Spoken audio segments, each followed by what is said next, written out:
2027 one day বিশ্বকাপে যেখানে অনেকখানি বদল এসেছে, আমরা একটু দেখি গ্রাফিক্সটা, তাহলে আমরা বুঝবো যে 2027 ওয়ানডে বিশ্বকাপে কি বদল এসেছে। প্রথম রাউন্ড যেখানে র্যাঙ্কিংয়ের 12, 13 আর 14 নম্বর দল সুপার সিরিজ খেলবে, সেখান থেকে সেরা দল দ্বিতীয় রাউন্ডে যাবে। তারপর দ্বিতীয় রাউন্ডে মোট 12টা দল 2টা গ্রুপে ভাগ হয়ে প্রতি গ্রুপে থাকবে 6টা করে দল।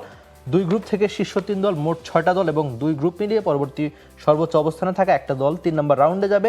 আর তৃতীয় রাউন্ডে সুপার 7 পর্বে 7টা দল রাউন্ড রবিন পদ্ধতিতে একে অপরের বিপক্ষে খেলবে। তারপর সেরা 4টা দল সেমি খেলবে, মানে এখানে বাংলাদেশের টার্গেটটা হবে থার্ড রাউন্ড। যদি সেরা 7 দলের একটাতে যেতে পারে বাংলাদেশ, তাহলে একে অপরের বিপক্ষে অনেকগুলো ম্যাচ খেলবে, যেটা বিশ্বকাপে মানে সেমিফাইনালের আশা বাংলাদেশের টিকে থাকবে। এখন আমরা তো বলি যে ওয়ানডে আমাদের প্রিয় ফরম্যাটের একটা, আমরা এই ফরম্যাটটা বছরের পর বছর বা অনেক বছর ধরে ভালো খেলছি, কিন্তু বিশ্বকাপ আসলে সেই ভালো খেলাটা দেখা যায় না। বিশেষ করে বিদেশের মাটিতে বাংলাদেশ খেয়ে হারিয়ে ফেলে। এবার তো একটু মানে বড় একটা পরিবর্তন এসেছে, কি মনে হচ্ছে যে বাংলাদেশ কি পারবে কিনা? বিশেষ করে সেরা 7 দলের একটা থাকলে তখনই আপনি সেমিফাইনালের আশা করতে পারেন। বাংলাদেশকে তো সেটা করতেই হবে, বাংলাদেশের সেই টার্গেট নিয়ে আসলে আগাতে হবে। আর আপনি যেটা বললেন যে বাংলাদেশের প্রিয় ফরম্যাট হচ্ছে এটা, এবং এই ফরম্যাটটাতে এতদিন ধরে আমরা ভালো খেলছি, এতদিন ধরে আমাদের এত ভালো ভালো প্লেয়ার প্রডিউস হয়েছে, এবং এখানে মানে পৃথিবীর প্রত্যেকটা দল কিন্তু বাংলাদেশকে সমীহ করে। তো ওই সমীহটা পেয়ে যদি এটাকে আমরা ক্যাপিটালাইজ না করি, ওয়ার্ল্ড ক্রিকেটে যদি আমরা আরেকটু ডমিনেন্স না দেখাই, এত ভালো ভালো প্লেয়ার থাকতে, আর এখন নাইদ রানার মতো বোলাররাও যুক্ত হয়ে গেছেন, আমাদের টপ অর্ডার ব্যাটাররাও ট্রু উইকেটে ভালো ব্যাটিং করছে, তো এগুলোকে ক্যাপিটালাইজ করাটা খুব জরুরি। বাট ওই যে ক্যাপিটালাইজ করতে গিয়ে খেয়ে হারিয়ে ফেলা, এখন আরেকটা উইকেট পড়লো, বাংলাদেশ 2 উইকেট হারায় ফেললো, তো এই জায়গাগুলো এমিল মানে কনসলিডেট করার খুব খুব দরকার। না একদমই, আমরা সেই আশা থাকলাম। আর বিশেষ করে ওয়ানডে ক্রিকেটে আপনি যখন বেশি আশা করবেন ওই, আর প্লেয়াররা প্রায়শই একটা কথা বলে, আপনি যদি আমাদের ক্যাপ্টেনদের কথা চিন্তা করেন, তারা প্রায়শই একটা বলে যে আপনি অপোনেন্টের রেসপেক্ট কিভাবে আদায় করবেন মাহফুজ, আপনি ওই বড় মঞ্চে ভালো করতে হবে। লিটনের একটা কথা হুট করে মনে পড়লো, লিটন বলছেন তিনি তার ক্যারিয়ারে মানে দ্বিপাক্ষিক সিরিজ অস্ট্রেলিয়ার বিপক্ষে এই সিরিজটা বাদ দিলে খুব বেশি খেলেন নাই। এবার আপনি যখন ওই বড় দল মানে যে 4টা দল প্রায় সেমি খেলে, কারা খেলে আপনি সহজে বলে দিতে পারবেন যে India, Australia, south Africa, England, New Zealand. আপনি নিউজিল্যান্ডটাকে বাদ দিলে বা ওই 4টা দলই তো বেশিরভাগ সেমি খেলে বা সবশেষ কয়েকটা বিশ্বকাপে, তো এদের বিপক্ষে কি বাংলাদেশ খুব বেশি ম্যাচ খেলার সুযোগ পায়? মানে ছেলেদের ক্রিকেটে আমরা অনেক বেশি বলি, কিন্তু খুব বেশি কি দ্বিপাক্ষিক সিরিজ খেলতে পারে? আসলে তো না।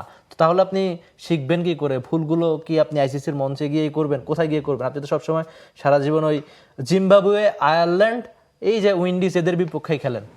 রাইট, এটাও কিন্তু আসলে একদম ফেলে দেওয়ার মতো যুক্তি না, বাট তারপরেও খেলা হচ্ছে তাদের সঙ্গে কম আর বেশি।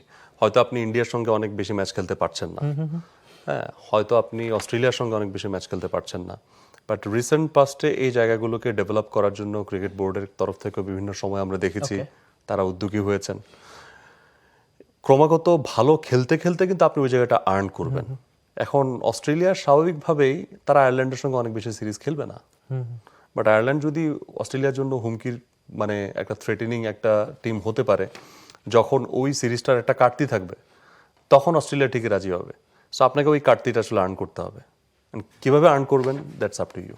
একদম, মানে ক্রিকেট তো শুধু এখন ক্রিকেট না, সেখানে ব্যবসা আছে, সবকিছু মিলিয়ে যে আর্থিক লাভবান একটা ব্যাপার থাকে, মিডিয়া রাইট, সবকিছু, যে একটা সিরিজে যখন আগ্রহ থাকবে তখনই তো সেই সিরিজটা। আমি এখানে একটা ছোট যুক্তি দেই, সেটা হচ্ছে যে আমরা একটা লাইন খুব ভালো মতো জানি, একটা লাইন খুব বেশি প্রচলিত এবং বাংলাদেশ সেনাবাহিনীর ক্ষেত্রে লাইনটা খুব অ্যাপ্রোপ্রিয়েট, যে কঠিন প্রশিক্ষণ সহজ যুদ্ধ।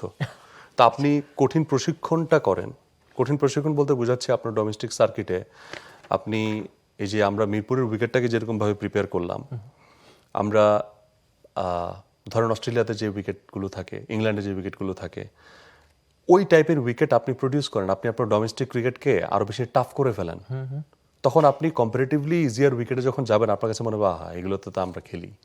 তো আপনি আপনার পেসারদেরকে তো কমপ্লিমেন্ট করেন না, পেসাররা তো কমপ্লিমেন্টেড হয় না ইউজুয়ালি। আপনার এই যে ঘরোয়া ক্রিকেটে আপনি যদি বিকেএসপি 3-4 এর কথা বলেন, এখানে কি পেসাররা কমপ্লিমেন্টেড? প্রথম ওভার থেকে শুরু হয়, পেসাররা 50 ওভারের মধ্যে 10 ওভার বা 5 ওভার বোলিং করতেন, এরকম দিনও তো দেখেছি, বা করেননি, 2 ওভার করেছেন, 4 ওভার করেছেন, সেই দিনটাও তো আমরা দেখলাম। তো ওইখান থেকে আপনি বের হন। For more updates, subscribe to our YouTube channel and click on the bell icon. Follow us on Facebook and Instagram. Download T-Sports app to enjoy exciting games and highlights. Visit tsports.com.